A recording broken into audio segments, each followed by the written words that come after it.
अस्सलामुअलैकुम, welcome back to another video. I hope कि सब ठीक ठाक होंगे। ईद के मज़े खूब इंजॉय किए होंगे और खूब जो है गोश्त वगैरह खाया होगा।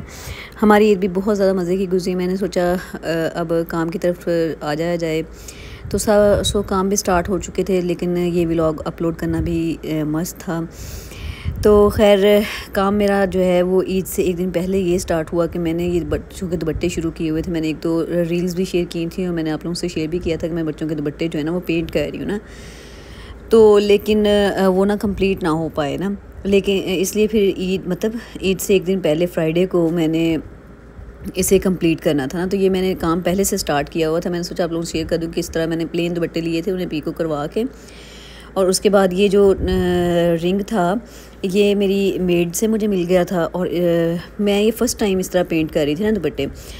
तो वैसे ये था कि मुझे शौक़ काफ़ी देर से था कि मैं दुपट्टे पेंट करूं या कोई ड्रेस पेंट करूं, लेकिन ये था कि टाइम नहीं मिल पा रहा था। अभी भी बस ऐसे मैंने ड्रेस पे शुरू कर लिए, बच्चों के प्लेन ड्रेसेस थे, मैंने सोचा मैं थोड़ा सा इसे पेंट कर लेती हूँ, लेकिन ये तो अच्छा खासा लंबा काम था, बस ऐसे शुरू कर लिया और ख़त्म ही ना हुआ। इसलिए मुझे मतलब ईद से एक दिन पहले, चांद रात कह रही हूँ, ईद से एक दिन पहले जो है मैं सुबह से काम स्टार्ट किया दुपट्टों का, बच्चों को मेहंदी लगाने का।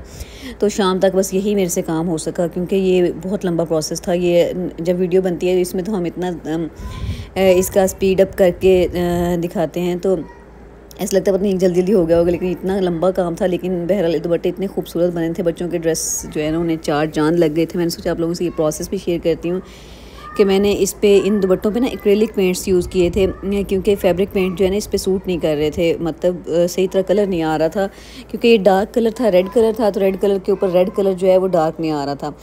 और इसकी जो आउटलाइन बनाने के लिए ना एक्रेलिक पेंट ही मैंने गोल्डन यूज़ किया था, उससे पाइपिंग बैग में मैंने डाली। मैंने कहा ये जुगाड़ भी हो सकता है, कोई करता भी हो।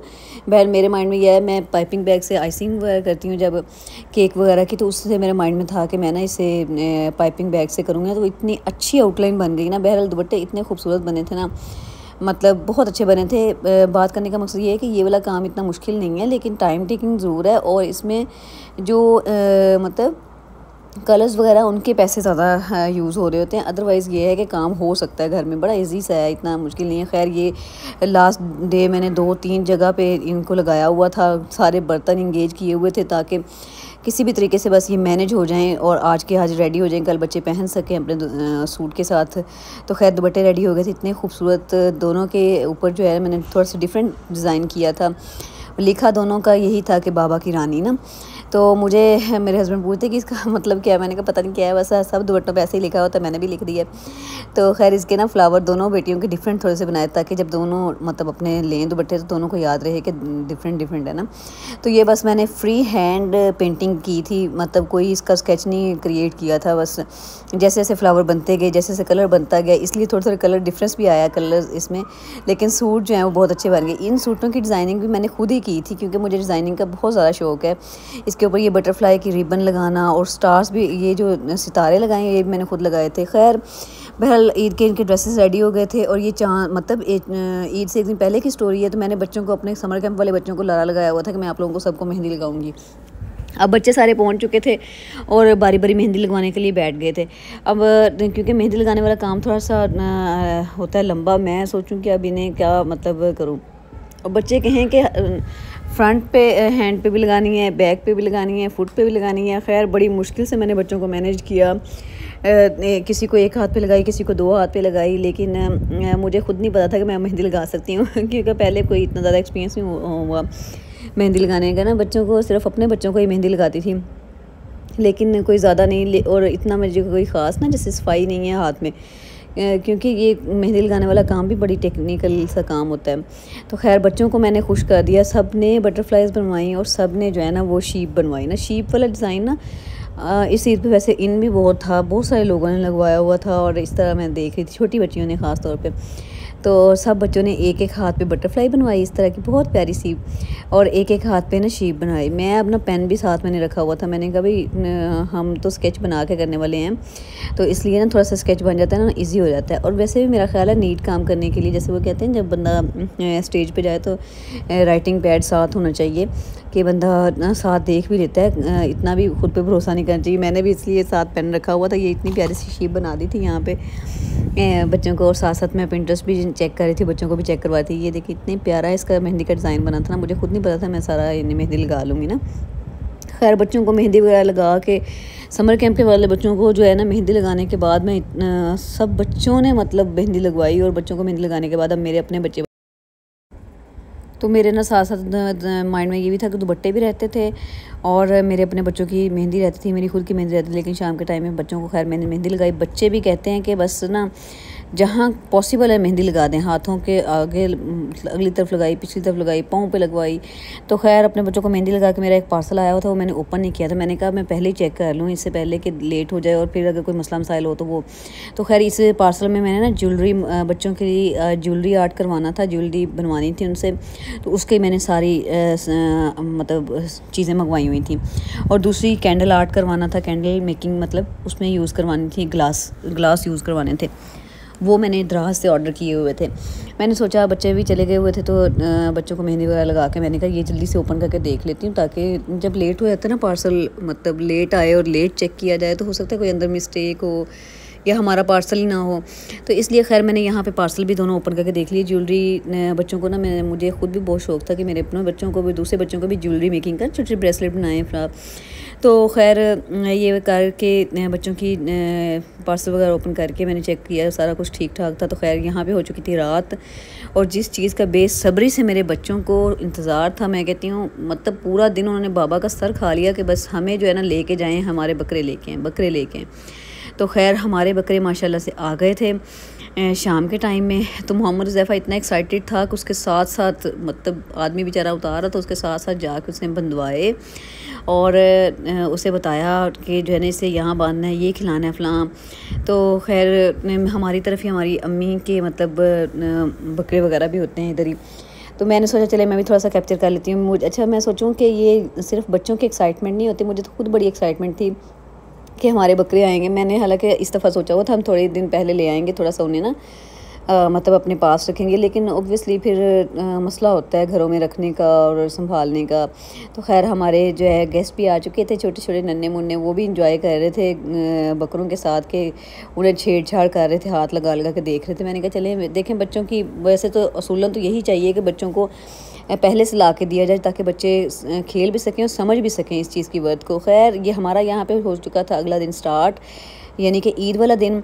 सुबह सुबह तकरीबन 4:30 बजे हम उठे, और क्योंकि हमने जाना था अपने ससुराल, तो जल्दी से कपड़े रात को प्रेस करके मैंने हर चीज़ रेडी करके लेटी थी तकरीबन 12:30-1 बजे कि सुबह सुबह मसला ना हो। यहाँ पे मैंने सोचा सुबह जाके सुबह लॉन में बकरों को भी देख लूँ और थोड़ी सी हम जो है वो फ़ोटोशूट भी कर लें। बच्चों ने कपड़े पहन लिए, देखें इतने प्यारे लग रहे थे ना बच्चों के कपड़े, क्योंकि इसे मैंने फिर बहुत ज़्यादा इसकी डिज़ाइनिंग की, सेट करवाया। मोहम्मद ज़ैफ़ा भी रेडी हो गया था। मैंने सोचा, मैंने इन्हें कहा बच्चों को, मैंने कहा तो आप लोग ना कपड़े वगैरह बस पहन लें, बाकी तैयारी जाके कर लेंगे ना हम लोग। यहाँ पे मैं खुद भी ड्रेस चेंज कर लिया था। ये ड्रेस मैंने मंगवाया था wrishas.pk से, बहुत ही अच्छा ड्रेस था। इसकी प्राइस भी कोई ख़ास ज़्यादा नहीं थी, 3 पीस ड्रेस था, बहुत अच्छा फैब्रिक और इतनी अच्छी इसकी कढ़ाई थी। यूजुअली ऑनलाइन अगर ड्रेसेस वगैरह मंगवाए जाएँ तो बहुत ज़्यादा मसला होता है, लेकिन ये काफ़ी अच्छा ड्रेस निकला ना। खैर हम अपनी मंजिल की तरफ निकल पड़े थे। नमाज़ पढ़ते पढ़ते बिल्कुल ही दिन निकल आया था, और लेकिन लोग ईद वाले दिन ऐसे बिल्कुल सुनसान था सारा मतलब एरिया, और लोग सोए हुए थे। हम मतलब जो हमारा 45 मिनट का डिस्टेंस होता है वो हमने 25 मिनट में कर लिया, मतलब इतनी रोड्स खाली थी। तो खैर ईद वाले दिन सुबह सुबह जो है ना वो बहुत ज़्यादा एक्साइटमेंट होती है, एक्साइटमेंट भी होती है, साथ साथ हमें ये होता है कि हमें सबसे ज़्यादा जो है वो साथ साथ बाकी चीज़ें भी याद आ रही होती हैं। जो लोग चले गए हैं वो तो ख़ास तौर पे बहुत याद आते हैं। तो खैर यहाँ पे मैं अपनी मेहंदी आप लोगों को दिखा रही हूँ, क्योंकि मेहंदी लगाने का टाइम मुझे तकरीबन जब मैं लेटने लगी थी ना उस टाइम मैंने मेहंदी अपने हाथ पे, एक हाथ पे मैंने कहा चलो एक हाथ पे ही लगा लूँ, बाकी फिर जो भी हाथ आएगा। आप लोग बताएं, ये हमारी ही आदत है, जैसे सुबह सुबह हम जाते हैं ना ईद के लिए, तो पूरे रास्ते हम मतलब याद करते हुए जाते हैं जो हमारे बड़े चले गए हैं, जिनसे हमें बहुत बहुत बहुत ज़्यादा मोहब्बत होती है और थी। और मतलब ऐसा लगता है कि एक दिन भी नहीं गुजरा उनके बगैर। तो हमारा ईद के जाने और आने का एक ही मामूल है, याद करते हुए जाना और याद करते हुए आना ना।